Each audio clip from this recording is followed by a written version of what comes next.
అందరికీ నమస్కారం. Welcome to it's you TV. ప్రస్తుతం మనతో పాటు ఉన్నారు ప్రముఖ ఆధ్యాత్మికవేత్త, జ్యోతిష్యులు, భారతీ శంకరపీఠం వ్యవస్థాపకులు, బ్రహ్మశ్రీ అన్నవరపు తిరుపతిమూర్తి అవధాని గారు. గురుగారితో మాట్లాడి మనకున్న సందేహాలన్నింటినీ కూడా నివృత్తి చేసుకునే ప్రయత్నం చేద్దాం.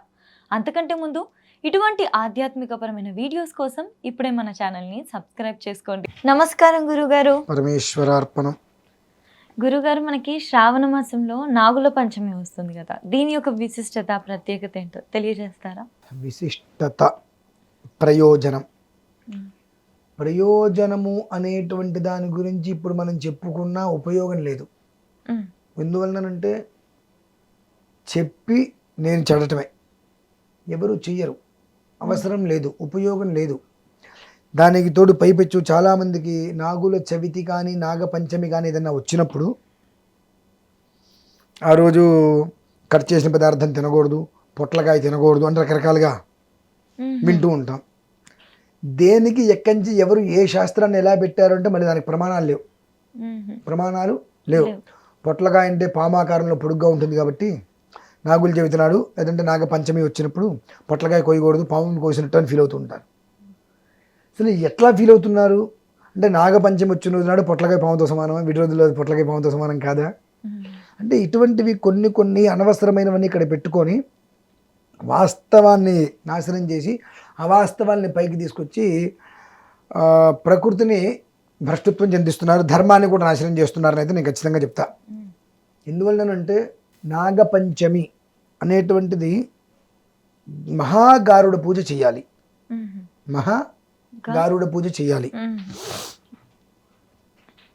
ఎందువలన ఈ నాగపంచమి ఇటువంటి వచ్చిన పరిస్థితులలో ఈ నాగదోషాలు ఇవన్నీ ఏవైతే ఉంటాయో వాటి నుంచి బయటపడటం కోసం కొన్ని ప్రక్రియలు చేస్తూ ఉంటారు. ఈ ప్రక్రియలు అనేటువంటిది తాత్కాలికంగా ఉండేటువంటిది కొన్ని అయితే, దీర్ఘకాలిక ప్రయోజనం మరికొన్ని ఉంటాయి.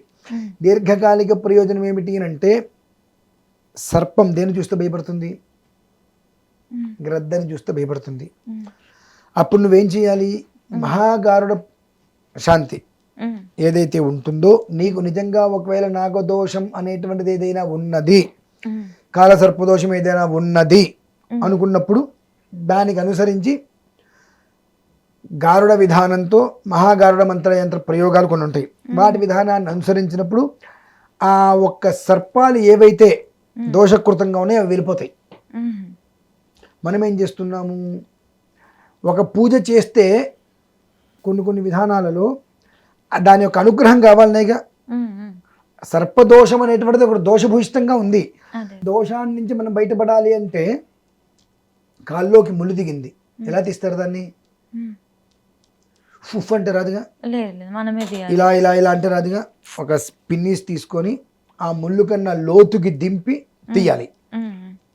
తీస్తే అప్పుడు ముళ్ళు వచ్చేస్తుంది. 2-3 రోజులు కాలు కుంటుతాం.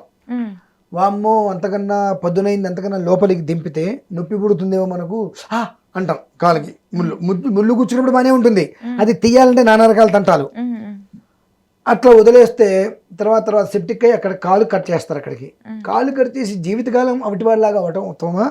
ఆ ఒక్క 2 నిమిషాలు 3 నిమిషాలు అంతకన్నా పదునైంది అంతకన్నా లోపలికి దింపి బయటికి తీస్తే ఆ 2-3 నిమిషాలు ఓడ్చుకోవడం ఉత్తమమా? 2-3 నిమిషాలు ఓడ్చుకోవడం ఉత్తమం. అలాగా ఎప్పుడైతే కనుక ఈ కొన్ని ప్రత్యేక ప్రవచనాలు ఇలా వచ్చినప్పుడు, నాగపంచమి వచ్చినప్పుడు దేనికి శాంతి చేయాలి తెలుసుకోవాలి. ఏదైనా నాగదోషాలు ఉన్నాయి అన్నప్పుడు ఆ రోజు నాడు గరుడ శాంతి కనుక చేసినట్లయితే ఆ నాగదోషం విడిచి వెళ్ళిపోతుంది. కానీ అప్పుడు మనకు నాగదోషం ఏదైనా ఉంది అన్నప్పుడు అప్పుడు మనం సర్పశాంతి అవే చేయిస్తాము అని అంటే ఆ దోషం దేనికి చేస్తున్నాం? ఒక నాగదోషం ఉందని చేస్తున్నాం. ఆ నాగమైన సర్పమైన ఒకటే కదా, దానికి ఆరాధన చేస్తే దాని శక్తి ఎక్కువ అవుతుందిగా. అవును, దాని శక్తి ఎక్కువ అవుతుంది. ఇప్పుడు మీకు నేను చెప్పినట్టుగా కాల్లో ముళ్ళు దిగింది, ఆ ముళ్ళు దిగింది కదా, వామో పిన్నీస్ పెట్టి గుచ్చి తీస్తే నొప్పి పుడుతుందేమో వదిలేస్తే కాలు కట్ చేస్తారు. దాని శక్తి ఎక్కువైతే ఏముంటుంది, ఇంకా మనం ఇబ్బందులు పడతాం. ఏమో గురుగారు మాకు తెలియదండి, కిందసారి కూడా నాగపంచమి వచ్చినప్పుడు మేము నాగేంద్ర స్వామికి పూజ చేశాము, ప్రతిష్ట చేశాము, నాగపూజ చేశాము, అయినా మాకు ఆ దోషం నుంచి మాకు బయటికి పడలేదండి అంటారు. కొంచెం ఆలోచించాలి.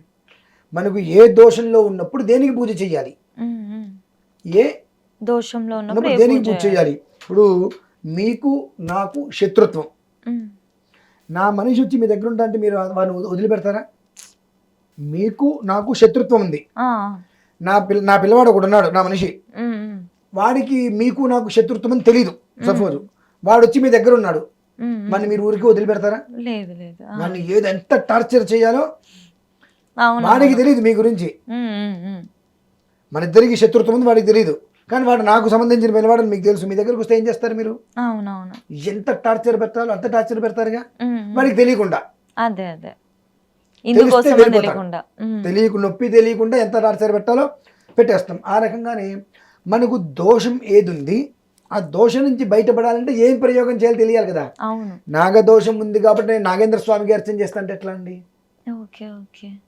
దోషం ఉంది, దోషం నుంచి నువ్వు బయటపడడానికి దానికి ప్రత్యేక ప్రక్రియ, దాన్ని అనుసరించినప్పుడు బయటపడగలుగుతాం. కానీ ఏదైతే మనకు నష్టం చేకూరుస్తుందో దాన్నే మనం ఆరాధిస్తామంటే అది నష్టం పెరుగుతుందా తగ్గుతుందా? పెరుగుతుంది. కాబట్టి నాగపంచమైనటువంటిది వచ్చినప్పుడు మహాగారుడ ఆరాధన, ఉమ్, గరుత్మంతుడికి ఉమ్, ఈ నాగదోషాలు వచ్చి వివాహం కాక సంతానం కలక వీళ్ళు ఉంటారు. వీళ్ళకి ఇటువంటి ప్రత్యేకమైన పర్వదినాలు వచ్చినప్పుడు గరుత్మంతుడికి సంబంధించి కొన్ని ప్రయోగాలు ఉంటాయి, మహాగారుడ ప్రయోగాలు. ఆ మహాగారుడ ప్రయోగాలు చేయడం వల్ల ఏమవుతుంది అంటే 5 తలల నాగుపాముని ఉమ్, చీల్చి చెండాడినట్టుగా గరుత్మంతుడి యొక్క ప్రయోగం చేస్తే ఈ పట్టుకుని పీడిస్తున్నటువంటి నాగదోషాలు కానీ సర్పదోషాలు కానీ ఇవన్నీ కూడా పూర్తిగా ఉమ్. విడిపోతాయి. కరెక్టేనండి. అసలు ఇంతకుముందు లేని నాగదోషాలు సర్పదోషాలు ఇప్పుడు ఎలా వస్తున్నాయి? ఇంతకుముందు 100 జాతకాల్లో ఒకరికి ఇద్దరికి ఉండేవి నాగదోషాలు. వాళ్ళలో ఒక 4-5 సంతానం లీటర్ అయ్యేది.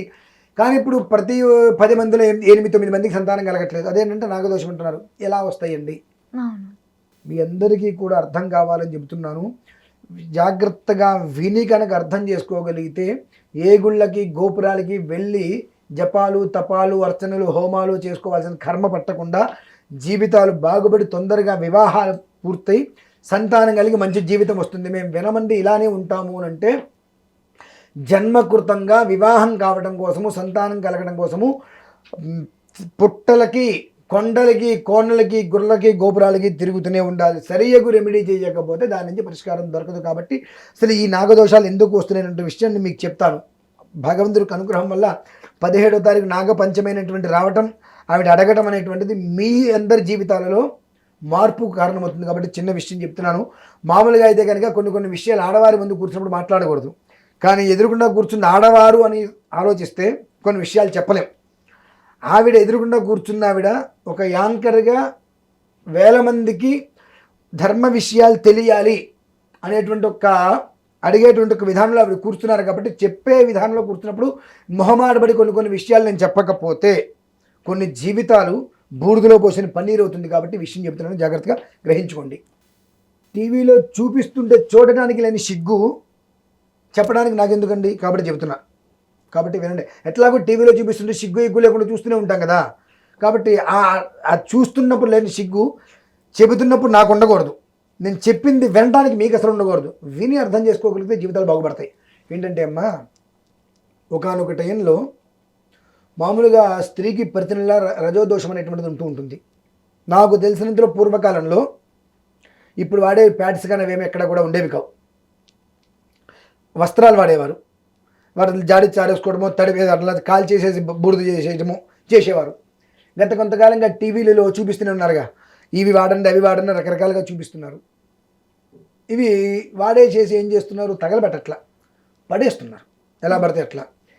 కాకులు ఇవన్నీ కూడా ఆ ఎర్రగా ఉండేటువంటి రక్తాన్ని చూసి అదేదో తినే మాంసకృత పదార్థాలుగా భావించి అవి తీసుకొని వాళ్ళ కాకి గూట్ల మీద పెడతాయి. అలాగే దాని మించి ఒక్కోసారి గాలికి వచ్చి కింద పుట్టల మీద పడిపోతూ ఉంటాయి. ఎప్పుడైతే కనుక అవి కాకి తీసుకెళ్ళి దాన్ని గూట్లో పెట్టినా, పాము పుట్ల మీద పడినా, ఆ పాము పట్ట పరిసరాల్లోకి వెళ్ళినా అందులో ఉండేటువంటి ఒక నెగిటివ్ వలన గుడ్లు ఏవైతే భ్రూణహత్య అంటారమ్మా, గుడ్లు చనిపోతాయి. పైన కాకి గూట్లో పెట్టుకుంటే ఆ కాకి పిల్లలు అందులో ఉండే గుడ్లు చితికిపోయి చనిపోతాయి. పాము పుట్ట మీద కనుక ఆ పరిసరాల్లో పడితే అందులో ఉండేటువంటి చనిపోతాయి. భ్రూణహత్య అంటారు. భ్రూణహత్య అంటే భ్రూణహత్య గుడ్డు, దాన్ని హత్య చేసినటువంటి పాపం మనకు పట్టేసింది. అందుకనే ఇంతకుముందు పెద్దగా లేనిది ఇవాళ ఒకళ్ళకి ఇద్దరికి ముగ్గురికి అబాషన్స్ అయిపోతూ ఉంటాయి. చక్కగా బాగానే ఉంది, ఏ ఇబ్బంది లేదు అనుకుంటారు. సడన్ గా ఎందుకు అవుతున్నాయి అబాషన్స్ అంటే కర్మ ప్రారంభం అంటారు. ఇటువంటివి చేయబట్టి లాస్ట్ టైం నేను ఒక సుప్రసిద్ధమైన క్షేత్ర దేవాలయానికి వెళ్ళా. నదిలో స్నానం చేసి బయటకు వచ్చాం. పాపం ప్రతి మరి ఆడవాళ్ళు వచ్చినప్పుడు వాళ్ళకి ఇబ్బంది లేకుండా వాళ్ళు బట్టలు మార్చుకోవడానికి ఏదో చిన్న డబ్బాలు కడుతూ ఉంటారు. నాకు అనిపించింది ఇటువంటి నీచమైన బుద్ధి వీళ్ళలో చెడిపోతే కానీ వీళ్ళెవరు బాగుపడరు అనిపించిందమ్మా.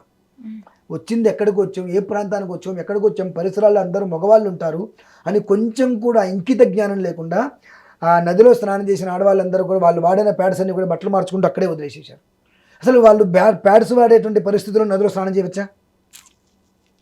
ఇటువంటి దరిద్రమైన పని చేస్తున్నప్పుడు వాళ్ళకి కలిగేటువంటి మంచి సద్బుద్ధులు ఎందుకు కలుగుతాయమ్మా? అని నా వినాశకరమైనటువంటి బుద్ధులే కదా కలిగేది. మరి అందరు ఆ మెట్ల దగ్గర మేము ఏదో సంధ్యావం చేస్తున్నాం గుర్తుంది, మొత్తం చుట్టూ అన్ని ఆ నీళ్ళల్లో తేలియారుతూ మెట్ల చుట్టూ మొత్తం పేడసానమ్మా. ఇప్పుడు వాళ్ళు నేను అరుస్తాను తిడతానంటారు కదా, ఇటువంటి చేసే వాళ్ళని అరవాలా తిట్టాలి, ఏం చేయాలి చెప్పండి. మరి ఇప్పుడు మనం మెడికల్ షాప్కి వెళ్తేనే వాడు దాన్ని రహస్యంగా ఒక పేపర్లో పెట్టి ఇస్తాడు. ప్యాడ్ కావాలని మెడికల్ షాప్కి వెళ్ళినప్పుడు తెచ్చుకొని వచ్చేయచ్చుగా, మరి టీవీలో చూపిస్తున్నప్పుడు ఇష్టం వచ్చినట్టు చూపిస్తున్నప్పుడు చేతిలో పట్టుకొని వచ్చేయచ్చు కదా. కానీ మెడికల్ షాప్ వాడు ఏం చేస్తున్నాడు, దాన్ని ఒక ప్యాకింగ్లో పెట్టి బయటకు కనిపించకుండా ఇస్తున్నాడు. అంటే వాడుకున్న సంస్కారం ఇంగిత జ్ఞానం కూడా నీకు లేదుగా, నువ్వు వాడక్కడ కింద పడేస్తున్నావు అంటే చాలా బాధేసింది మాకు. ఇటువంటి ప్రక్రియలన్నీ చేస్తున్నప్పుడు వీళ్ళకి మరి భ్రూణ హత్యలు అవుతూ గర్భస్రావాలు అవ్వటం కాకపోతే చక్కటి సంతానం ఎందుకు కలుగుతుందమ్మా? ఇంకా కొంతమంది సంతానం కలిగినప్పుడు వాళ్ళకి మెదడు సరిగ్గా ఎదగదు, సరిగ్గా తొందరగా మాటలు రావు, మనిషి ఎదుగుతారు కానీ ఇంకా చిన్నపిల్లాడి తత్వంగా. ఇటువంటి పరిస్థితి ఈ మధ్యకాలంలో ఎక్కువగా మనం చూస్తున్నాం. ఎందుకు చూస్తున్నాం? ఇటువంటివి ఎక్కువ అవ్వటం వలన. కాబట్టి అటువంటివి మీరు వాడదని నేను చెప్పను, తగలబెట్టేసేయండి. తగలబెట్టేస్తే ఏ ఇబ్బంది ఉండదుగా. అంటే పెట్రోల్ పోయింది, కిరసనాలు పోయింది, తగలబెట్టేసేయండి, బూడిదైపోతుంది. ఆ తర్వాత ఏ ఇబ్బంది ఉండదు. అలా పడేయటం వల్ల వచ్చేటువంటి ప్రక్రియ వల్లనే నాగదోషాలు, సర్పదోషాలు ఇవన్నీ కూడా ఎక్కువ ఆపాదించి భ్రూణ హత్యలు జరిగి వివాహాలు కాకపోవడం 32, 33, 34 ఏళ్ళు వచ్చిన అది తెలుసుకోలేక ఏ శాంతి పడితే ఆ శాంతి చేయించడం అది కాదు కదా కావాల్సింది. దానికి ఒక విధానం ప్రక్రియ ఉంటుంది, దాన్ని అనుసరించి చేసుకోగలిగితే జీవితాలు బాగుపడతాయమ్మా. ధన్యవాదాలు గురుగారు. పరమేశ్వర.